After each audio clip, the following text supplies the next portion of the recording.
નમસ્કાર દર્શક મિત્રો, મકર સંક્રાંતિ પુણ્ય પર્વણી સૂર્ય મકર રાશિમાં પ્રવેશી ચૂક્યો છે. મહાભારત પછી ભીષ્મ પિતામહે ઈચ્છા મૃત્યુના કારણે પોતાના પ્રાણ એના માટે ટકાવી રાખ્યા હતા. તો ભીષ્મ પિતામહનો પણ મોક્ષ થઈ ગયો. પતંગની દોરીને પક્ષીઓ 11 જણા દોરી વાગવાથી ગુજરી ગયા, ધાબેથી પડવાથી ગુજરી ગયા. આ બધું ઉત્તરાયણના આનંદની સાથે સાથે આવતી કેટલીક પેકેજ ડીલ છે. અને એ ઉત્તરાયણનો તહેવાર દિવસે દિવસે બદલાતો જાય છે. પહેલા પતંગ ચગતા, ઉત્તરાયણના દિવસે સભા પર ચડીને સૌથી પહેલા પતંગ કોણ ચગાવે 5:30 વાગે 6 વાગે એની હરીફાઈ જામતી. હવે સાંજે ફટાકડા ફોડવાની હરીફાઈ જામે છે. ધાબા ઉપર ગરબા પણ ગવાય છે, ડીજે પણ વાગે છે, દારૂની મહેફિલો પણ જામે છે. ઉત્તરાયણ એનું સાચું પરિપ્રેક્ષ્ય ગુમાવી બેઠી છે. પણ આજે આપણે ઉત્તરાયણની ચિંતા નથી કરતા. આજે આપણે મહેશભાઈ પંડ્યા આપણા અતિથિ છે. એક પર્યાવરણવિદ, એન્જિનિયર, વૈશ્વિક કક્ષાએ જે પોતાના જ્ઞાનના અજવાળા તેજ પાથરે છે એવા આપણી ચેનલના પરમ મિત્ર હિતેજ છો. મહેશભાઈને આપણે આવકારીએ. મહેશભાઈ, આવકાર છે આપને મારા તરફથી અને રિયલ ડિબેટના અમારા દર્શક મિત્રો તરફથી. આજે ચર્ચા કરવી છે મહેશભાઈ વિરામજી કી. આ સરકાર કોઈ પણ રીતે ક્યાંક ને ક્યાંક ધાર્મિક કોઈ વસ્તુને જોડે છે. હમણાં જ વડાપ્રધાને ડમરું વગાડી. હવે 1000 વર્ષ એના આક્રમણ ના થયા એના ઉજવવાના હોય એ તો બહુ નામોશીભરી બાબત હતી કે 1951માં એનું પુનઃનિર્માણ થઈને રાષ્ટ્રને અર્પણ થયું એના ઉજવવાના હોય. પણ વડાપ્રધાન હવે ધીરે ધીરે કિમ જોંગના રોલમાં આવતા જાય છે. એટલે એમણે ડમરું વગાડ્યું. સોમનાથ બાબા તો ક્યાંય મંદિરમાં રહી ગયા, પણ આપણા વડાપ્રધાન એમણે રોડ શો કર્યો રાજકોટમાં, વાઇબ્રન્ટ ગુજરાત સમિટ કરી અને અહીંયા આવીને જર્મન ચાન્સેલરને લઈને એમણે પતંગોત્સવ પણ ઉજવ્યો. દોસ્તો, ઇન્દિરા ગાંધી અમદાવાદ આવ્યા હતા, ઇમરજન્સીનો એ સમય હતો. ત્યારે આદિલ મંસૂરે 4 પંક્તિઓ લખેલી કે રસ્તા પરના ખાડા પણ પુરાઈ જાય છે, રસ્તા પરના ખાડા પણ પુરાઈ જાય છે ને વીજળીના થાંભલાય રંગાઈ જાય છે, ને વીજળીના થાંભલાય રંગાઈ જાય છે. ચરણ પડે જ્યાં જ્યાં આપના, સાફ સફાઈ સૌની થઈ જાય છે. એ મને લાગે છે કે આપણા પ્રધાનમંત્રીશ્રી માટે પણ આવું કહી શકાય. વીજળીના થાંભલા તો રંગાઈ ગયા, પણ ઝાડના પાંદડા પર ધોવાઈ જાય છે. એટલે જે અમદાવાદમાં રસ્તાઓ ડાયવર્ઝન બેસુમાર છે અત્યારે, જે અમદાવાદમાં એર ક્વોલિટી ઇન્ડેક્સ કોઈ પણ જગ્યાએ 200 થી નીચે નથી, જે અમદાવાદમાં ધૂળ ઉડે અને એના કારણે ધુમ્મસ, ફોગ, સ્મોગ જે કહીએ તે એ છવાયેલું રહે છે, જે અમદાવાદમાં અત્યારે શ્વસન તંત્રના અને ફેફસાના રોગો એ માથું ઉચક્યું છે, એ અમદાવાદમાં જર્મન ચાન્સેલર આઈટીસી વેલકમ ગ્રુપની હોટેલમાં એમનો કાફલો ઉતર્યો હશે. તો આજુબાજુ જ્યાં જ્યાં જવાના હતા ત્યાં બધે રસ્તા રાતોરાત રંગાઈ ગયા, રોડના ડિવાઈડર્સ રંગાઈ ગયા, વીજળીના થાંભલા રંગાઈ ગયા, રોશની થઈ ગઈ અને ઝાડના પાના પણ ધોવાઈ ગયા. આમાંનું ચોથા ભાગનું પણ સામાન્ય સમય થતું હોય તો નાગરિક સુવિધાઓમાં કેટલો બધો વધારો થાય, પણ થયું. એટલે હવે જે મનરેગા, આમ મહાત્મા ગાંધી વગર ચાલે તેમ નથી. બહાર જાય ત્યારે મહાત્મા ગાંધી સિવાય એમની પાસે તો બીજો કોઈ એમના આરાધ્ય દેવોમાંથી તો કોઈને દુનિયા ઓળખતી નથી. એટલે મહાત્માજીના નામે જે કંઈ ચાલે છે તે બહાર તો ચલાવે છે, પણ અહીંયા મહાત્મા ગાંધીના નામે રૂરલ એમ્પ્લોયમેન્ટ ગેરંટી સ્કીમ ચાલતી હતી. એને પાછું એનું પુનઃ નામાભિકરણ થયું અને હવે વિરામજી કી, હવે વિરામજી કી એવી યોજના આવી. એ યોજના શું છે અને એને શું પરિવર્તનો આણ્યા છે, કેમ નામ બદલવું પડ્યું? તો પહેલું તો નામ બદલવાનું કોઈ કારણ જ નથી. બદલ્યું કારણ કે પુરાણી યાદો અમને ખપતી નથી ને પોતાનું નામ અમર કરવાની એક ભૂખ છે. લોકો ને પણ મને દયા આવે છે, હવે ગુસ્સો નથી આવતો. મને આપણી જે જનસામાન્ય છે, મધ્યમ વર્ગ અને નિમ્ન મધ્યમ વર્ગ, એની દયા આવે છે. ભણેલ ગણેલ માણસોની પણ દયા આવે છે. એ ચંબુઓ, એમને ખબર નથી પડતી કે આ રોશની થાય છે તો આપણા પૈસે થાય છે. ઝાડના પત્તા આપણા પૈસે ધોવાય છે. જર્મન ચાન્સેલરનો વરઘોડો આપણા પૈસે કઢાય છે. ફૂલીને ફાળકો થઈ જાય છે. હા હા, કેવું બધું થઈ ગયું. પણ કન્યાની કેળે ભાગ છે ભાઈ. તો એવું જ આ મનરેગા યોજના ગઈ, એમાં 100 દિવસની મિનિમમ એમ્પ્લોયમેન્ટ ગેરંટી હતી, એના બદલે હવે 125 દિવસ. પેલી 100 દિવસની હતી ત્યારે આપી નહોતા શકતા પોતે રોજગારી. મહેશભાઈ વાત કરશે એના વિશે. પણ હવે 125 દિવસ. પેલા 100% પૈસા કેન્દ્ર સરકાર આપતી હતી. હવે દિવાળીયા કેન્દ્ર સરકાર, એની પાસે પૈસા નથી એટલે રાજ્ય ઉપર 40% બોજો. 40% રાજ્ય આપે, 60% કેન્દ્ર આપે. રાજ્યોની પાસે જીએસટી આવતો કરીને પોતાના કરવેરા નાખવાની ક્ષમતા અને સત્તાઓ બહુ મર્યાદિત થઈ ગઈ છે. તો 60% કેન્દ્ર આપશે, 40% રાજ્ય આપશે. અને આ વિરામજી કી યોજના ચાલશે. તો મહેશભાઈ, પહેલો પ્રશ્ન એ છે કે આ વિરામજી કી કેમ? મનરેગા શું ખોટી હતી? મનરેગામાં અંડર પરફોર્મ કરતા હતા તમે. મનરેગામાં રોજગારી આપી શકતા નહોતા. મનરેગા કૌભાંડની એક આદર્શ યોજના બની ગઈ હતી. ગુજરાતમાં પણ મનરેગા હેઠળ મોટા મોટા કૌભાંડો થયા છે. પગારો ના ખાતા રખાઈ જતા હતા અને બધો પૈસા વગે સગે થઈ જતા હતા. તો આ મનરેગા કાઢી અને વિરામજી કી આવી, શું કેવું છે આપને? નમસ્કાર સાહેબ, આપને અને આપના દર્શક મિત્રોને.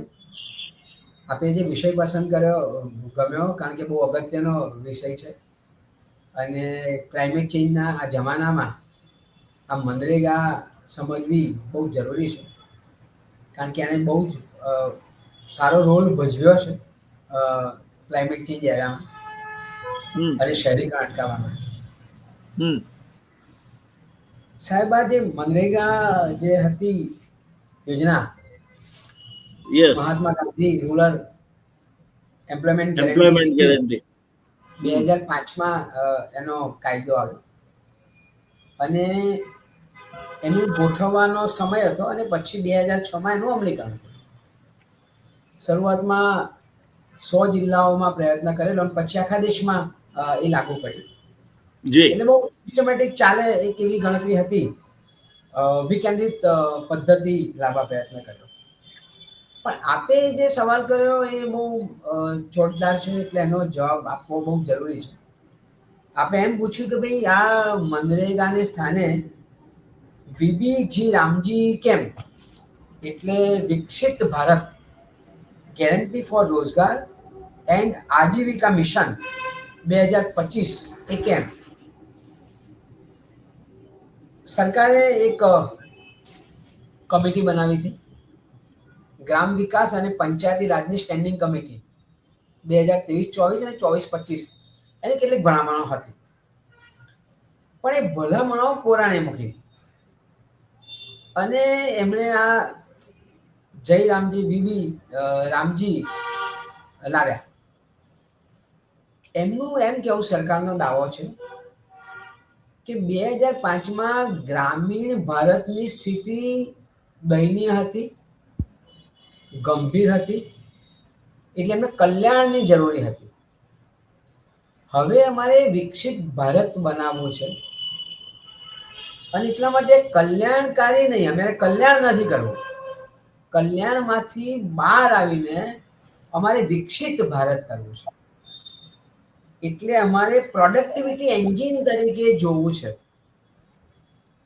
અને એ વખતે તેનું ઇન્ફ્રાસ્ટ્રક્ચર, એનું માળખાગત સુવિધાઓ અને આજના નવા ભારતમાં, ન્યૂ ઇન્ડિયામાં આ મેળ ખાયો નથી.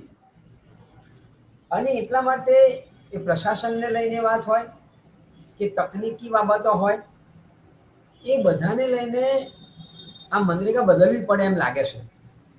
એમણે એમ પણ કહ્યું કે એ વખતે પારદર્શિતા નહોતી, ભ્રષ્ટાચાર બહુ થતો હતો, હાથોને કામ નહોતું મળતું, મશીનોને કામ મળતું હતું.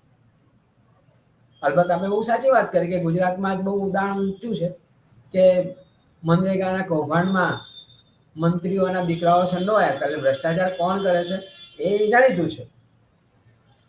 અને હવે મનરેગા ચાલે એમ નથી, કારણ કે હવે ગ્રામીણ ભારતમાં આજીવિકાના સાધનો વધ્યા છે. તમે જોજો કોન્ટ્રાડિક્ટરી એમ કહી રહ્યા છે ભારત સરકાર કે અમે કેમ બદલી રહ્યા છીએ, તો એને ઓબ્ઝર્વિંગમાં એમ કહે છે કે આજીવિકાના સાધનો ગ્રામીણ ભારતમાં વધી રહ્યા છે, એટલે અમારે આ મનરેગાને આ જયરામજીમાં ફેરવવો પડે. હવે જો આજીવિકાના સાધનો વધ્યા હોય તો 100 દિવસની જગ્યાએ તમારે 50 દિવસ કરવા પડે, પણ તમે 125 દિવસની વાત કરો છો, એટલે મેળ ખાયો નથી. તમે ભ્રષ્ટાચારની વાત કરો છો. પ્રધાનમંત્રીનું કદાચ પહેલું કે બીજું લેક્ચર હતું સંસદમાં, જો ભૂલતો ના તો કદાચ પહેલું જ લેક્ચર હતું. એમણે એમ કહેલું કે આ અગાઉની સરકારની નિષ્ફળતાનું આ હાડપિંજર છે મનરેગાએ, અને એનું જીવતું રાખે અને ડમડમે વગાડ્યા કરે, સતત વગાડ્યા કરે, જેથી લોકોને આ સ્મારકની ખબર પડે, આ ભ્રષ્ટાચારના સ્મારકની, આ નિષ્ફળતાના સ્મારકની ખબર પડે. આવું એમનું, એના એક્ઝેક્ટ શબ્દો ભૂલી ગયો છું, પણ એમનો સારાંશ આવો હતો, અને હું જીવતું રાખ્યો. હકીકતમાં સાહેબ જીવતું રાખવાનું કારણ તો એવું હતું એમાં કે જાણીતા અર્થશાસ્ત્રીઓ એવું કહી રહ્યા છે કે જ્યારે વિશ્વમાં 2008 અને 2009ની સાલમાં વૈશ્વિક મંદી આવી, ત્યારે વૈશ્વિક મંદી ભારત ઓગાળીને પી ગયું, એનું કારણ આ મનરેગા હતું. ગામડાઓ બેઠા થયા મનરેગાના લીધે, અને એટલે વૈશ્વિક મંદીને ઝીલવાની એક આ ઢાલ હતી, એવું ઘણા નિષ્ણાતોનું કહેવું છે, અર્થશાસ્ત્રીઓનું કહેવું છે. એટલે એ હતું. પણ આ બદલવાની જે તમે વાત કરી એ આ કારણ હતું કે ભાઈ અમારે હવે નવું ભારતમાં ગામડા બદલાઈ ગયા છે, હવે આજીવિકાના સાધનો બહુ થઈ ગયા છે, પ્રશાસનો બદલાઈ ગયા છે, તકનીક બદલાઈ ગઈ છે, મશીનો દ્વારા કામ નથી કરાવવું, આ બધા કારણથી મારે લાવવું છે. હવે એના માટે તો તમે પેલી સ્ટેન્ડિંગ કમિટીની રચના કરેલી, ગ્રામ વિકાસના પંચાયત રાજ સ્ટેન્ડિંગ કમિટીની. હવે એની તો એક ભલામણ તમે સ્વીકારી નથી, તમે નવો જ કાયદો લાવી દીધો, નામ બદલ્યું. એ ગાંધીનું નામ હોય કે રામનું નામ હોય, બહુ ફરક નથી પડતો. ફરક ક્યાં પડે છે કે ગામના લોકોને રોજગારી મળવી જોઈએ. હવે સર થોડાક આંકડા આપીએ આપણે આપની વાતમાં તો કહી દીધું, કારણ કે આપ તો મને ખાલી બોલાવડાવો છો, પણ આપ એટલા જ વિદ્વાન છો કે આ ચર્ચા એટલી સારી કરી શકો. પણ કોઈ પાત્ર જોઈએ એટલે તમે મને લઈ આવ્યા છો, બાકી એકલા હાથે પણ કરી શકો. ચર્ચામાં હંમેશા જેમ છાશ આપણે વલોવીએ છીએ તો માખણ નીકળે છે, એમ ચર્ચામાં હંમેશા નવનીત પ્રાપ્ત થાય, અને નિષ્ણાતો સાથેની ચર્ચા હંમેશા આવકારદાયક બની રહે છે. એટલે જે હોય તે સાહેબ, પણ તમે મને બોલાવ્યો છો એટલે મારે ન્યાય તો આપવો પડે. ના એટલે મારે કહેવું છે કે આજે સાહેબ છે કે એ વખતે 100% કેન્દ્ર સરકાર પરીક્ષા આપતી હતી અને ગુજરાતી અમલીકરણ કરવા. અને મજાની એ વાત છે કે વિકેન્દ્રિત સિસ્ટમ મનરેગામાં હતી, અને મનરેગામાં લોકો નક્કી કરતા હતા. જેમ કે ગ્રામ સભાનું આયોજન થાય, ગામમાં જ લેબર બજેટ બને, અને શ્રમિકો માંગ કરે, અને માંગ આડેધડ નહીં કે તમારે જેમ અત્યારે તમે 2000 રૂપિયા તમે સ્વાભિમાન કિસાનમાં નાખો છો, હકીકતમાં સ્વાભિમાન ક્યાં છે?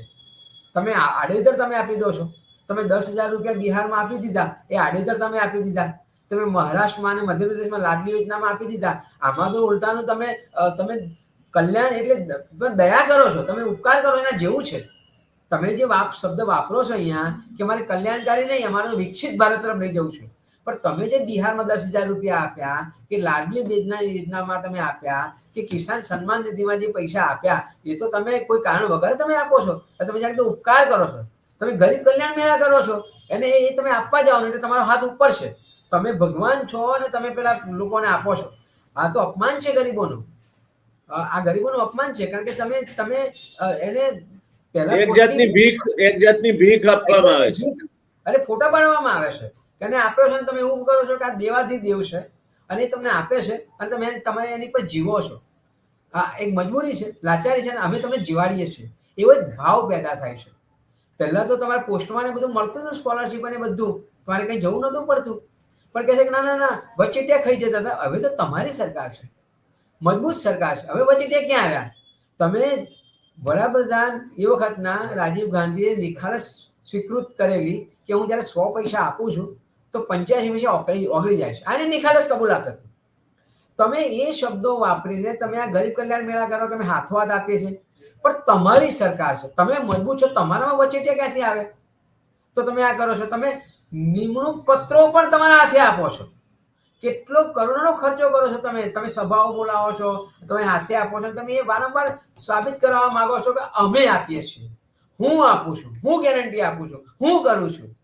આ તમે કરી રહ્યા છો. એટલે એ અહીંયા જે કલ્યાણકારીની વાતની જગ્યાએ વિકસિતની વાત કરો છો ત્યારે એ થાય. એટલે ગામના લોકો નક્કી કરતા હતા, ગ્રામ સભા નક્કી કરતું કયા કુદરતી સંસાધનોને વિકસિત કરવા છે, જેથી આજીવિકાના સંસાધનોમાં પણ ઘડતર થાય અને આજે જળ સંચય અભિયાનના કામો હોય કે બીજા બધા કામો હોય તે થાય. અને એના લીધે સાહેબ શું થયેલું કે સ્થળાંતર અટકી ગયેલું. કારણ કે તમારે મોટા ભાગે ભલે નર્મદા યોજના આવી ગઈ, તમે ઢંઢેરો પીટાવો છો કે મેં 138 મીટરની હાઈટ લઈ આવ્યા. આપ તો સાહેબ આપનું યોગદાન બહુ મોટું છે, એટલે એમાં મારે બોલવું હું બામણો લાગુ. પણ તમે 138 મીટરની 17 દિવસમાં હાઈટ લઈ આવ્યા, પણ તમે જે ઢાળિયા પેટા ઢાળિયા ના કર્યા, એ નથી થયું. જે મુખ્ય કામ હતું નર્મદા યોજનાનું 8 મિલિયન એકર ફીટ પાણી 9 મિલિયન એકર ફીટમાંથી 8 મિલિયન એકર ફીટ પાણી સિંચાઈ માટે વપરાવાનું હતું. એમાં તમારી સિદ્ધિ 20% પણ નથી. ના, નથી થઈ. એટલે એમાં હું બોલું એ ખરાબ ભાઈ, કારણ કે આપણે એમાં કામ કર્યું છે, નર્મદાને લાવવામાં, નર્મદાને આગળ લઈ જવામાં. થાય છે આજે જે ભય વ્યક્ત કરવામાં આવતો હતો એ વખતે એ સાચો પડ્યો છે. જી જી જી. એટલે સાહેબ સ્થળાંતર વધતા હતા. એટલે મને ક્લાઇમેટ રેફ્યુજી કહું છું. કારણ કે બનાસકાંઠાના કેટલાક લોકો અનિયમિત વરસાદ છે, સિંચાઈ નથી, એટલે પોતાની ખેતીને પાકા ઘર હોવા છતાંય અમદાવાદમાં શહેરી ગરીબીની ખપ્પરમાં એમને હોમાવું પડે છે. એમનો શોખ નથી કે ગાંડા બાવળના ઝુંડમાં કંતાનની ઝૂંપડપટ્ટીઓ બાંધીને મચ્છરની વચ્ચે રહેવાનું એમને ગમતું નથી. જેને શહેરી લોકો અપર મિડલ ક્લાસ એમ કહે છે કે આ બર્ડન ટુ ધ સોસાયટી છે અથવા સોસાયટીનું કલંક છે, પણ એમાં હું પોતે જવાબદાર છું. એ આ જે મનરેગા યોજના હતી એના લીધે આ સ્થળાંતર સાહેબ અટક્યું હતું. અને ક્લાઇમેટ ચેન્જમાં જ્યારે વરસાદ નથી પડતો, વાવાઝોડા આવે છે, વધારે પૂર આવે છે કે દુકાળ પડે છે, તેમાં આને આ થયેલું. આજે પણ સાહેબ હું કહું કે જે કંકોડાની ખેતી થતી નથી, વાળમાં થાય ને પેલી બહેનો લાવે ને વેચતી હતી. હવે કંકોડા ગ્રીન હાઉસમાં થાય છે. જી જી સાહેબ. હવે ડોડા અદ્રશ્ય થઈ ગયા છે. જે ડોડીને આવતા હતા એ અદ્રશ્ય થઈ ગયા છે. હવે એ મને યાદ છે કે હું 9મા ધોરણ ભણતો હતો, મને ચશ્માના નંબર આવ્યા હતા, પણ ડોક્ટરે મારા પપ્પાને એવી સલાહ આપેલી કે તમારા દીકરાને ચોખ્ખું મધ આંજો અને ડોળી ખવડાવો. તો મને યાદ છે કે ડોળી લાવતા હતા, મેં ડોળી ખાધી 9મા ધોરણમાં. અને શાક સરસ થાય. જી, અમે તો વીણીને ડોડા પણ ખાતા, અને ડોડું વધારે પાકું થઈ ગયું હોય તો એમાં રૂના જેવું નીકળે ને એની સાથે એના બિયા હોય એને અમે બાજરી કહેતા. જી, મજા આવતી. આ ગ્રામીણ રોજગારી હતી. એ તમે કેળાના અથાણા ખાવશો એ બી વીણી લાવતા હતા. હવે તમે પડતર જમીનો લઈ લીધી, ગોચર લઈ લીધું, એટલે તમે જે ગ્રામીણ રોજગારી હતી એને મારી નાખી. એટલે શહેરી તરફ આવવાની એક ફરજ પડી. અને એમાં આ મનરેગા યોજનાએ ચોક્કસ એમાં રૂકાવટ લાવ્યા. અને એ વખતે જ્યારે વરસાદ સિઝન સિવાય આજીવિકાનું સાધન તરીકે બની રહ્યું, એટલે કુદરતી સંસાધનોનો પણ વિકાસ થયો હવે કેમ ચલાવવું એ તો સરકારે નક્કી કરવાનું છે. ગુજરાતમાં ભ્રષ્ટાચાર થાય તો ગુજરાતની સરકારની નિષ્ફળતા છે, નહીં કે મનરેગાની. મનરેગા સ્કીમના થોડીક આપણને નથી. ખાટલામાં માંકડ પડ્યા હોય તો માંકડને મારી નખાય કે ખાટલાને પેટ્રોલ બાળીને નાખીને સળગાવી દેવાય? માંકડ તો બે રીતે મરે, પેલામાં ખાટલો સળગી જાય. સરકાર આ બીજો વિકલ્પ કેમ પસંદ કરે છે સમજાતું નથી. કાં તો અજ્ઞાનતા છે, કાં તો એમની નિંભરતા છે, જે ગણો તે. અને એક મુદ્દો આપને હું આવરી લેવામાંથી બીજો પણ કહીશ કે મનરેગામાં 100 દિવસની રોજગારી આપવાની હતી, આપી નહોતા શકતા. સરેરાશ 48 થી 50 દિવસની રોજગારી આપતા હતા. હવે એ તમે નિષ્ફળ ગયા છો, એનો એક લાંબો ઇતિહાસ છે તમારો. એનાથી લાજવાને બદલે તમે એમ કહો છો કે હવે 125 દિવસ રોજગારી આપીશું. તો આ બાબતે પણ આપની ચર્ચામાં આવરી લો કે આ કેટલું વાસ્તવિક છે. તમે લોકોને છેતરવાની પણ કોઈક મર્યાદા હોય કે ના હોય? સાહેબ, અત્યારે જે મનરેગામાં 100% બજેટ કેન્દ્ર સરકારે આપવાનું હતું, એમાં નિષ્ફળ ગઈ અને ક્રમશઃ બહુ જ મોટો ઘટાડો એમણે કર્યો. એટલી નિષ્ફળતા કેન્દ્ર સરકારના માથે ના આવે, જે બીજા કે ત્રીજા લેક્ચરમાં લોકસભામાં બોલવામાં આવેલું. એટલે રાજ્યો પર ઢોળ્યું. પણ 40% રાજ્યો લાવશે ક્યાંથી? જ્યારે ફૂડ સિક્યુરિટી એક્ટ આવ્યો ત્યારે તત્કાલીન મુખ્યમંત્રી આજના વડાપ્રધાને, એ વખતના વડાપ્રધાને પત્ર લખેલો કે ફૂડ સિક્યુરિટી એક્ટ તમે લાવ્યા છો, પૈસા કોણ આપશે? તમે બરબાદ કરવા માંગો છો? તો એ સવાલ આજે એમને પૂછી શકાય કે તમે 100% નથી આપતા અને 40% બર્ડન નાખો છો, તો રાજ્યો ક્યાંથી લાવશે? એટલે આ યોજના ચાલશે નહીં. એટલે એ યોજના રાજ્યની નિષ્ફળતા કહેવાશે, પોતાના માંથી કશું જ નહીં. અમે તો 125 દિવસની રોજગારી આપવાના છીએ, પણ તમે નથી કરી શકતા, તમે 40% નથી આપી શકતા. એટલે રાજ્યો ઉપર નિષ્ફળતા ઢોળવાનું અને અલ્ટિમેટલી આ યોજના બંધ થાય એનું આ ચરણ છે. પણ મને એમ લાગે છે કે ગાંધી બદનામ થતો ચાલે છે, તમે કરી રહ્યા છો, પણ એ તો રામના બદનામ કરશો તમે. રામના નામે યોજના આવે અને ચાલે નહીં તો બદનામ કોણ થાય? ગાંધી તો તમે બદનામ કરવાનું કઈ બાકી નથી રાખ્યું. પણ એક મને ખબર નહીં આપે જોયું છે કે નહીં, એક ચલચિત્ર આવ્યું હતું હરે કૃષ્ણ હરે રામ, દેવાનંદ નું. એનું એક ગાયન હતું, દેખો ये दीवानो तुम ये काम न करो, राम का नाम बदनाम न करो, बदनाम न करो, राम को समझो कृष्ण को जानो, निंद से जागो ओ मस्तानो, जीत लो मन को पढ़कर गीता, मन ना जीता तो फिर क्या जीता, फिर क्या जीता. એટલે આ તો આપણા ડમરૂ વગાડનાર મહારાજા ને આજ કેમ સમજણ નહીં પડતી હોય કે રામનું નામ બદનામ થાય છે આમાં? અત્યારે સમયનો ફાયદો છે ને રામના નામે. આજે પથરા તરે છે. સરસ પૂર્વ કે બાંધી કે પરદેશમાં ગાંધી સિવાય ઉપજવું નથી. ઇતિહાસમાં કેટલા પાના પાડશો? જીનીવામાં યુએનના કેમ્પસમાં ગાંધીનો ફોટો જોવા મળે, બેંગકોકમાં પણ યુએનમાં ફોટો તમે જોવા મળે, ગાંધીનો બાવલું જોવા મળે, તમે ગ્લાસગોમાં પણ બાવલું જોવા મળે, તમે લંડન પાર્લામેન્ટની સામે પણ ગાંધીનું બાવલું જોવા મળે. કેટલી જગ્યાએ ઉખાડવા જશો?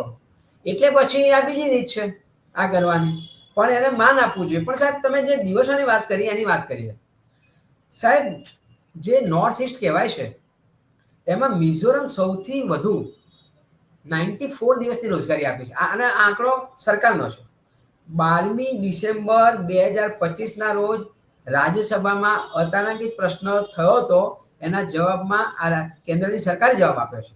મિઝોરમમાં 94 દિવસ, મેઘાલયમાં 68 દિવસ, અરુણાચલ પ્રદેશમાં 66 દિવસ, લડાખ જેમાં સોનમ વાંગચુકને અંદર કરી દીધા ત્યાં 66 દિવસ, કેરાલામાં 66 દિવસ. હવે ગુજરાતની જ વાત કરીએ, બધા વાંચવા નથી મારે. ગુજરાતમાં માત્ર 47 દિવસની રોજગારી આપવામાં આવી છે, માત્ર 47 દિવસ. હવે 5 આંગળીઓ ઘીમાં 2014 અને 2019ના ઇલેક્શનના પ્રચારમાં વારંવારની સભાઓમાં કહેવામાં આવતું હતું મામાનું ઘર હોય અને મા પીરસનારી હોય. એટલે ભાઈ ગુજરાતને તો 5 આંગળીઓ ઘીમાં છે. તો જો મિઝોરમમાં 94 દિવસની રોજગારી મળતી હોય તો ગુજરાતમાં 47 દિવસની કેમ? અડધા થયા. હા, અડધા થયા. એટલે આ જે છે તે, અને બીજી સાહેબ આપણને વાત કરું રોજગારીની વાત. તમે એમ કહો છો કે રોજગારીમાં હવે જગ્યા બદલાઈ છે બધું. હવે ગુજરાતમાં આ યોજના હેઠળ આવી સરકારનો આંકડો છે. હું જ્યારે કંઈ વાત કરતો હોઉં સાહેબ, તો હું મોટાભાગે ભારત સરકાર અને ગુજરાત સરકારના જ આંકડાઓ બોલતો હોઉં છું. મને બહુ બીક લાગે છે કે હું સોનો માંગતું જ નથી, એટલે જેલમાં જવું તો મારું તંત્ર આખું ખોરવાઈ જાય એવી બીક લાગે છે મને સરકારની. અને એટલા માટે હું જે કંઈ સરકાર ડેટા બોલું છું એ ગુજરાત વિધાનસભાના, કેગના રિપોર્ટના અને સંસદના બોલું છું, અને એ જ આ સરકારના, જેથી મને કોઈ ચેલેન્જ ના કરે. અને આપણી જે ડિબેટ છે એ ડિબેટમાં પણ એમ થાય કે આંકડાઓ સાચા આવે છે. એટલે આપણે પણ નજરમાં રાખું છું. જયનારાયણભાઈ વ્યાસનું પણ નામ છે, એની રિયલ ડિબેટનું પણ નામ છે. એટલે રિયલ ડિબેટમાં ખોટા આંકડા આવે હું ગમતો નથી, મને કે મનગઢિત આંકડા આવે ગમતા નથી. એટલે એવા આંકડાઓ રજૂ કરું છું. ગુજરાતમાં ન્યૂનતમ વેતન દંડ માત્ર 288 રૂપિયા આપવામાં આવે, જ્યારે હરિયાણામાં 400 રૂપિયા. હવે જે મેં કમિટીની સાહેબ વાત કરી, the standing committee on the rural development, એ કમિટીએ ભલામણ કરી છે કેન્દ્ર સરકારને કે ભાઈ 400 રૂપિયાનું ન્યૂનતમ વેતન દંડ તમે યુનિફોર્મ બનાવો, અને એ આ મળવા જોઈએ. એ ગુજરાત એમાં પણ ઊણી ઉતરી છે. એટલે મારે એ જ કહેવું છે કે લોકોએ સમજવું જોઈએ કે મામાનું ઘર ને મા પીરસનારી હોય, અને કેન્દ્ર સરકારના પૈસા હતા તો પછી ગુજરાતને અન્યાય કેમ? જે 2000માં થપ્પટો વાગતી હતી ગુજરાતને અન્યાય કેમ, ગુજરાતને અન્યાય કેમ, તો મારો સવાલ અત્યારે એ છે કે મામાનું ઘર છે, મા પીરસનારી છે, તેમ છતાંય તમે 47 જેવી રોજગારી આપો છો અને 288 દિવસની ન્યૂનતમ આવું કેમ? એટલે આ છે. બીજો રિપોર્ટ સાહેબ એવો છે, એમાં આ સવાલમાં જ હતો, 2024-25માં 4.71 લાખ કરોડ રૂપિયા કેન્દ્રની સરકારે મનરેગા યોજનામાં રિલીઝ કર્યા. એમાં ઉત્તર પ્રદેશ અને તામિલનાડુ, આ બે રાજ્યો એવા છે કે જેણે મોટો હિસ્સો લઈ લીધો. એમણે માગણી કરી એટલે મળ્યા. ગુજરાત માગણી જ ના કરતો કેવી રીતે મળે? એમણે 10%થી વધારે રૂપિયા લઈ લીધા. ગુજરાતમાં આટલી મોટી રકમમાંથી માત્ર 1.72% આ 4.71 લાખમાંથી મળ્યા છે. એટલે અગેન મારો સવાલ થાય કે મામાનું ઘર ને મા પીરસનારી પણ ભાણિયો ભૂખ્યો કેમ છે? તામિલનાડુમાં શહેરીકરણ સાહેબ વધારે છે, અને તોય એને સરેરાશ રૂપિયા દર વર્ષે 4,658 કરોડ રૂપિયા આ મનરેગામાંથી ખેરવી લીધા છે સાહેબ. કેરળ પણ સાક્ષર રાજ્ય છે, કેરળમાં પણ એવું છે, પણ કેરળે પણ સારા એવા ખેરવ્યા છે. અને ગુજરાતમાં છેલ્લા 5 વર્ષમાં સાહેબ માત્ર 8,126 કરોડ રૂપિયા જ મળ્યા છે. હવે આ યોજનાની નિષ્ફળતા કે વહીવટકર્તાઓની નિષ્ફળતા? અહીંયા તો ટ્રિપલ એન્જિનની સરકાર છે. કેન્દ્રમાં પણ, રાજ્યમાં પણ, નગરપાલિકાઓમાં પણ, જિલ્લા પંચાયતમાં, તાલુકા પંચાયતમાં, એટલે બહુ સ્તરીય તમે એન્જિનો ચાલે છે.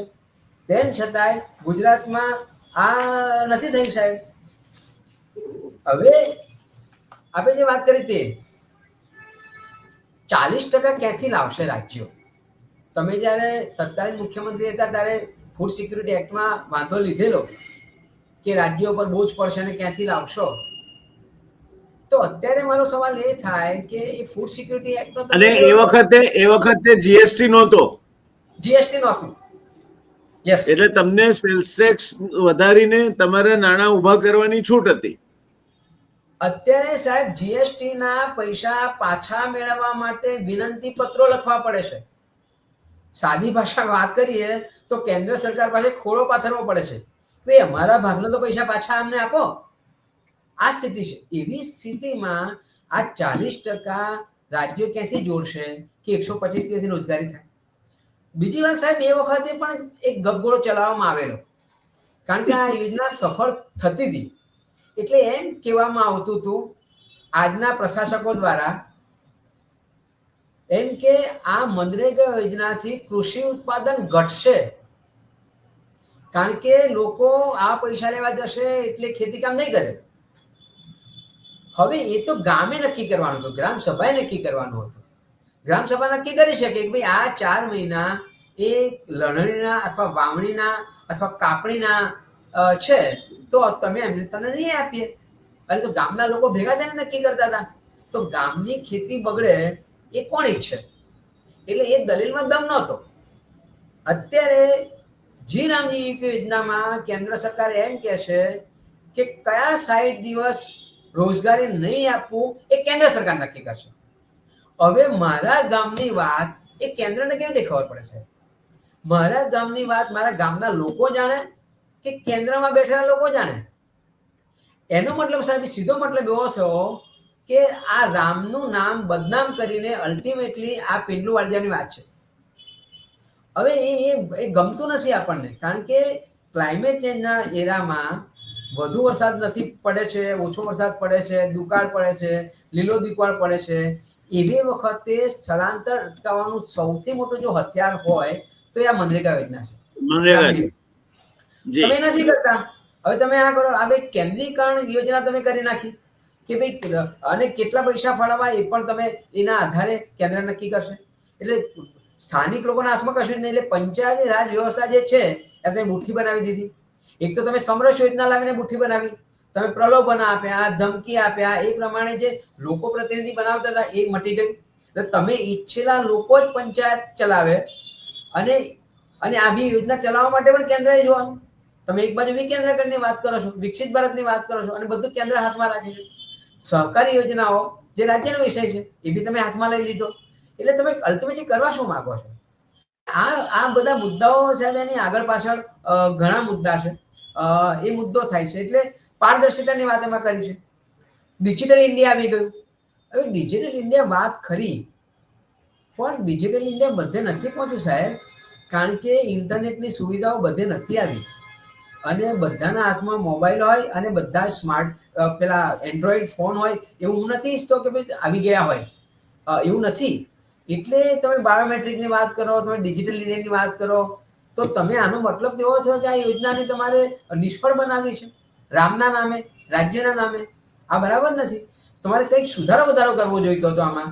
નામ બદલે એમાંય મને તો વાંધો નથી સાહેબ, ભલે નામ બદલ્યું, લોકોને રોજગારી મળવી જોઈએ, પણ એ નથી થવાનું. કારણ કે જો આ આંકડા બોલે છે કે જો કેન્દ્રના પૈસા હોય તોય રાજ્ય નહોતા કરી શકતા, તો પછી કેવી રીતે થશે આ મુદ્દા? એટલે ભારતીય જનતા પાર્ટીની સરકારો જ્યાં જ્યાં છે, ગુજરાત સમેત, એ લોકો કેન્દ્રની સામે લાલ આંખ કરીને પૈસા નહીં લઈ શકે. એમના કાયદેસરના લેવાને નીકળતા હશે તો પણ, કારણ કે ત્યાં તો ભરત મિલાપ જેવું છે. ભરત પાદુકા મૂકીને બેઠો છે અને નરેન્દ્રભાઈના નામે રાજ ચાલે છે. એટલે માંગવાનું કઈ રીતે? એટલે ગુજરાત ક્યારેય કેન્દ્ર સરકાર સામે પહેલા જેમ વારે ઘડીએ કેન્દ્ર સરકારના વાંક કાઢતા હતા, એમ છેલ્લા 2014 પછી ગુજરાત કેન્દ્ર સરકાર પાસે માંગવાનું જ ભૂલી ગયું છે. અને 2014 પછી જે મેમ્બર ઓફ પાર્લામેન્ટની ગુજરાતના પ્રશ્નો માટે દર વર્ષે મિટિંગ થતી હતી મુખ્યમંત્રીની હાજરીમાં, તે મિટિંગો પણ બંધ થઈ ગઈ છે. એટલે હવે ગુજરાતને કોઈ કેન્દ્ર સાથે પડતર પ્રશ્નો નથી. ગુજરાત કેન્દ્ર સાથે કંઈ માગતું નથી. ગુજરાતને કશું લેવાનું રહેતું નથી. અને આત્મનિર્ભર ભારતની સાથે આત્મનિર્ભર ગુજરાત એટલે આત્મનિર્ભર વિકાસ પણ એને કરવાનો. આ પ્રકારની ગુલામી, કેન્દ્રની જ્યારે રીતસર ગુલામી કહેવાય તે પ્રકારની પરિસ્થિતિ કેન્દ્ર શાસિત એટલે ભારતીય જનતા પાર્ટી શાસિત રાજ્યો જ્યાં જ્યાં છે ત્યાં થઈ ગઈ છે. એટલે ગુજરાતમાં આવી જાય છે. ગુજરાતમાં 47 દિવસની રોજગારી નહોતા આપી શક્યા, એ તમે 125 દિવસની રોજગારી, એટલે ગરીબોના નામે મશ્કરી કરવાની જ વાત છે, ગ્રામ વિકાસના નામે મશ્કરી કરવાની જ વાત છે. અને બજેટ ક્યાંથી લાવશે ગુજરાત એ બીજી વાત છે. કારણ કે ગુજરાતે ઓલિમ્પિક કરવાનું છે, ગુજરાતે કોમનવેલ્થ કરવાનું છે. એટલે વર્ક કન્યાની કેડી ભાગ ગુજરાતનો દસકો છે, બરબાદીનો દસકો. બિલકુલ. હવે સાહેબ આની સાથે વાત કરી બીજી, કારણ કે આની સાથે જોડાયેલું છે, ગ્રામીણ વિકાસ સાથે જોડાયેલું છે. તમે અત્યાર સુધી બધા એવું કર્યું, એમાં કોઈ સવાલ નથી, એમાં કોઈ સરકારનો કે કોઈનો માંગ કાઢવા જેવો નથી. જ્યારે અનુદાન નહોતું એટલે આપણે યુરિયા અને બધું વાપર્યું, કેમિકલ ફર્ટિલાઇઝર વાપર્યા, તમે પેસ્ટિસાઇડ્સ વાપર્યા, અને એ વખતે સમયનો તકાદો હતો. હવે તમે એમ કહો છો કે 50% કેન્સરના રોગો આનાથી થાય છે. એટલે તમારે ગુજરાતમાં આદિવાસી જિલ્લો કે જે બોલી શકે એમ નથી, એટલે ડાંગને તમે ઓર્ગેનિક અથવા તો શું શબ્દ છે એ જાહેર કર્યો જિલ્લો. હવે એ જાહેર કરવાથી સોરી પેલો કુદરતી ખેતી વાળો એક્ઝેક્ટ શબ્દમાં નથી આવડતો પણ એને જૈવિક ખેતી પણ કે છે, કુદરતી ખેતી. એટલે ત્યાં એ તમે જાહેર કર્યો તમે. આજે સાહેબ 90% ડાંગના લોકો આ રાસાયણિક ખેતી કરે છે, એટલે પેસ્ટિસાઇડ્સ અને યુરિયા વાપરીને કરે છે. એક અભ્યાસ એવું કહે છે કે તમારે નેચરલ ખેતી ઉપર આવવું હોય, કુદરતી ખેતી ઉપર આવવું હોય, તમારે ઓર્ગેનિક ખેતી પર આવવું હોય તો લગભગ 5 વર્ષ લાગે, ફેઝ આઉટ કરવા પડે તમારે. હવે તમે ત્યાં સદંતર બંધ કર્યો એક દાવો કરવા માટે કે ગુજરાતમાં ડાંગ જિલ્લો સૌથી પહેલો જિલ્લો કે જેણે ઓર્ગેનિક ફાર્મિંગ ચાલુ કરી, કુદરતી ખેતી ચાલુ કરી. આ લોકોએ સાહેબ આધાર કાર્ડથી યુરિયાને મળે, એટલે કાળા બજારથી યુરિયા, બિયારણો અને આ પેસ્ટિસાઇડ લાવવું પડે છે. એટલે ઓર માર તમારો. અને એમાં પાછી આ મનરેગા યોજના જે ટેકો આપતી હતી થોડી ઘણી, સાહેબ મેં 2016માં જ્યારે પ્રધાનમંત્રી શ્રી પાર્લામેન્ટમાં બોલ્યા આવું કે ભાઈ આ ખોખલું મોડેલ છે, હાડપિંજર છે, ભ્રષ્ટાચારનું જીવતું રાખે, એ વખતે મેં પ્રધાનમંત્રીની વાતને એપ્રિશિએટ કરતો એક પત્ર લખેલો અને નીતિ આયોગને કોપી મારી લીધી. એમાં મેં કહ્યું કે તમે જો આ મિલેટ જે પોષણ આપે છે, ખેડૂતો આત્મહત્યા કરી રહ્યા છે, તો નાના ખેડૂતો પોતાના જ ખેતરમાં મિલેટનું ઉત્પાદન કરે તો એને મનરેગા સાથે જોડો, એને રોજગારી આપો મનરેગામાં, તો કૃષિ ઉત્પાદન વધશે, મિલેટ વધશે, કુપોષણની સમસ્યા પણ ઘટશે. અને મને યાદ છે કે એ વખતના એમની સિગ્નેચરથી મને કાગળ મળેલો, અરવિંદભાઈ વાઇસ ચેરમેન હતા, અરવિંદ પન્નડીગિયાર કે એવું નામ હતું, એપ્રિશિએટ કરતો કાગળ લખેલો મને કે તમારું વેલ્યુબલ સજેશન છે. તો મનરેગામાં સાહેબ જ્યારે તમે બંધ કરી રહ્યા છો અને નવું લાવ્યા છો, તો તમે મનરેગાનો અભ્યાસ કરીને ડોક્યુમેન્ટ મૂકવું જોઈતું હતું. તમે ખાલી ઓબ્જેક્ટિવ મૂકો છો કે વિકસિત ભારત છે, આ બધું બદલાઈ ગયું છે, તો એના સારા નારસા કયા પાસાઓ હતા એનો એક સર્વાંગી અભ્યાસ થવો જોઈતો હતો. અને એને આધારે તમે જો જી રામજી યોજના લાવ્યા તો બરાબર છે, પણ તમે ખાલી એમ કહો કે ભાઈ વિકસિત ભારત કરવા માટે તમારે આજનું નવું નિર્માણ ભારત બદલાઈ ગયું છે 2005 કરતા, અને એટલે નવું યોજના એ ગળે ઉતરેવું નથી. અને પરામર્શ કરવું જોઈએ તમારે. આજે તમે પરામર્શ કરતા જ નથી, કોઈ રીતે પરામર્શ નથી કરતા. તમે કોમેન્ટ્સ, વ્યૂ, ઓપિનિયન, ઓબ્જેક્શન લેતા જ નથી. કિસાન કાયદાઓમાં શું થયું, આંદોલન થયા, 700 જણા શહીદ થયા, એ પછી તમારે પાછા ખેંચવા પડ્યા. એવા કેટલાય યુટર્ન લેવા પડે તમારે એમેન્ડમેન્ટ કરવા પડે છે. રાતે 12 વાગે તમે જીએસટી લાવો અને પછી રોજે રોજ એમેન્ડમેન્ટ કરવા પડે. પણ તમે એવું શું કામ કરો છો? તમે લોકોને કેમ પૂછતા નથી? તમે વિપક્ષને ગાળો બોલો કે વિપક્ષને કોઈ ધંધો જ નથી, પણ લોકો તમારા છે તો લોકો જાતે પરામર્શ કરો, પબ્લિક કન્સલ્ટેશન કરો અને પછી કાયદા બનાવો ને. પણ તમે એકદમ ઉપરથી કાયદો લઈ આવો છો, પછી વિરોધ વંટોળ થાય એટલે પછી થોડા ઘણા સુધારા કરો છો. આ લોકશાહી દેશમાં સાહેબ આ સારી પદ્ધતિ અથવા તો પ્રક્રિયા નથી જ નથી. વાત સાચી છે, પણ આ પ્રકારની યોજનાઓ લાવવામાં આવે છે, એને મોં માથાનું કંઈ જોડાણ હોતું નથી. ગ્રામ્ય વિકાસને, ગ્રામ્ય રોજગારીને ગરીબલક્ષી યોજના ગણીને ગરીબોને રોજગારી મળે, તેનાથી તદ્દન વિપરીત પ્રકારનું કામ થાય છે. એટલે મનરેગામાં પુષ્કળ ભ્રષ્ટાચાર થતો હતો અને ગુજરાતમાં એના આદર્શ ઉદાહરણો મોજૂદ છે. તો એમાં સુધારો કરવો જોઈએ. મનરેગાને બંધ કરી અને એના બદલે બીજી યોજના લાવવાથી એના એજ ફોર્મમાં અને દિવસો વધારીને તમે કાગળ પર 125 દિવસ કરો અને કહો કે હવે 40% ગુજરાત રાજ્ય ક્યાંથી લાવશે 40%? એટલે એ પરિસ્થિતિમાં જે કંઈ થયું છે, તમે ખુલ્લા મનથી જુઓ, હકારાત્મકતાથી જુઓ, એમ માનીને જુઓ કે ભાઈ સરકારનો હેતુ સારો છે, એવું આ યોજનાનો તમે અભ્યાસ કરો તો દેખાતું નથી. આ યોજના એ સરકારની કાં તો જાણી જોઈને કરવામાં આવેલી એક આયોજનબદ્ધ આ યોજનાને તોડી પાડવાની સાજિશ છે, કાં તો સરકાર એ અત્યંત ભોળી છે કે સમજતી નથી. 47 દિવસની ગુજરાતમાં રોજગારી આપી શકતા હતા, ત્યાં તમે 125 દિવસની આપવાની વાત કરો છો. ગુજરાત સરકાર પાસે પોતાના એક સાંધો તૂટે 13 સાંધે, એક સાંધે ત્યાં 13 તૂટે એવી પરિસ્થિતિ છે. ત્યાં તમે 40% બજેટ રાજ્ય સરકાર આપશે એમ કહો છો. તમે એને કોઈ પણ પ્રકારનો ફેરફારો કર્યા વગર હવે એમાં ભ્રષ્ટાચાર નહીં થાય એવી જાહેરાત કરો છો, એટલે માની લેવાનું અમારે.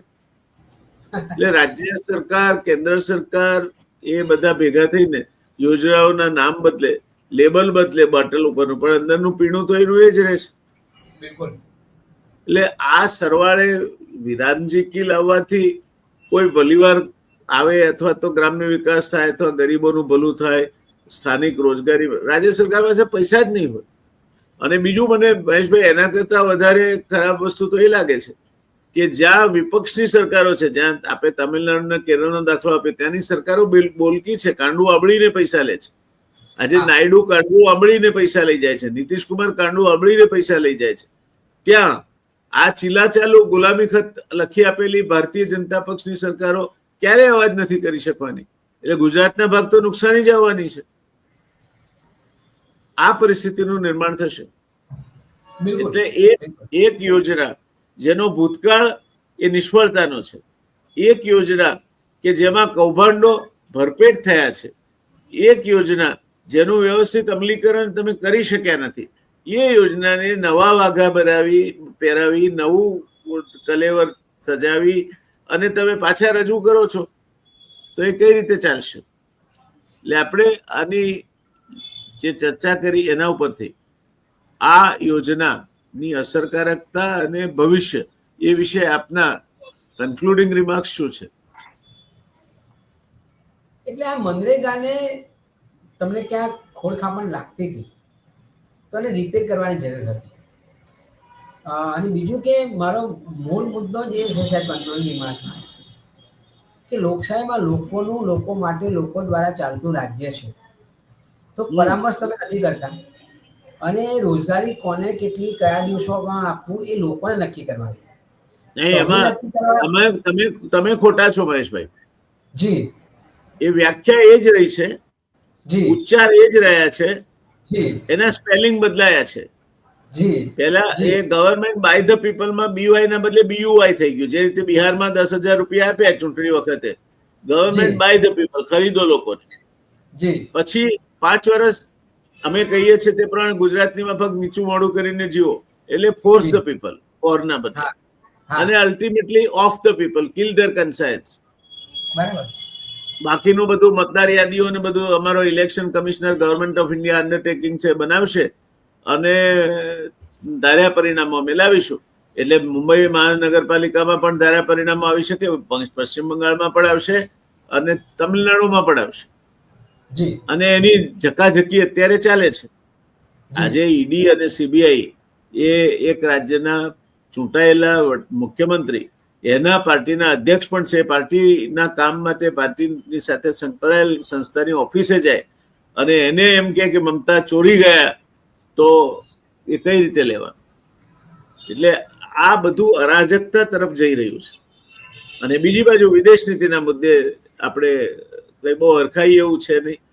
વિદેશોમાં હવે એક હું આપને મોકલાવીશ પ્રોજેક્ટ 2025 કરીને વિશ્વભરમાં જમણેરી ઝુકાવવાળી વિચારસરણી વાળાઓને કઈ રીતે સંકલિત કરવા અને કઈ રીતે એનું એક નિયર સરમુખત્યારશાહી શાસન આપવું, એના માટે 900 પાત્તાનો રિપોર્ટ છે. અને આમાં ભારત દેશમાંથી, આપણા ત્યાંથી રામ માધવ એમાં જાય છે ભાગ લેવા માટે. એટલે આ બધી જે સોમનાથનું ડમરૂથી માંડીને હનુમાનજીનો પતંગ સુધીની જે જમણેરી વિચારસરણીની જે વાત છે તે ત્યાંથી આવે છે. એ પછી ઓસ્ટ્રેલિયા, અમેરિકા, ઇંગ્લેન્ડ, પણ આપણે એ સમજતા નથી કે આપણે જે અહીંયા કરીએ છીએ, ક્રિસમસને અહીંયા તોડી મારીએ છીએ, તે આજે અમેરિકામાં આપણા ભાઈઓ એ લોકો વિસા ચોર અને ગેરકાયદે ઘૂસણખોર એ રીતે અમેરિકાની ત્યાંની સ્થાનિક પ્રજા, માગા, મેક અમેરિકા ગ્રેટ અગેન વાળા, જમણેરી વિચારસરણી વાળી, કટ્ટરવાદ વિચારસરણી વાળા લોકો એમને આજે હેરાન કરી રહ્યા છે. તો એ બધા પાછા આવશે તો શું કરશો તમે? આજે એ લોકો અધ્ધરથી જીવે, અમેરિકામાં જીવે છે. તમારી વિદેશ નીતિના ભલીવાર નથી, તમે અમેરિકાને કશું કહી શકતા નથી. આ પરિસ્થિતિમાં આજે આપણે માત્ર એક જ ભજન ગાવાનું છે. રામ રાખે તેમ રહીએ ઓધવજી, રામ રાખે તેમ રહીએ, ચિઠ્ઠી ના ચાકર છઈએ ઓધવજી, રામ રાખે તેમ રહીએ, મહેશભાઈ રામ રાખે તેમ રહીએ, ચિઠ્ઠી ના ચાકર છઈએ ઓધવજી, રામ રાખે તેમ રહીએ. આ બીજી રામજીને ઉદ્દેશીને આ ગીત સાથે આપણે આજની ચર્ચાને પૂર્ણવિરામ તરફ લઈ જઈશું. ધન્યવાદ આપ અમારી સાથે જોડાયા માટે. આવજો.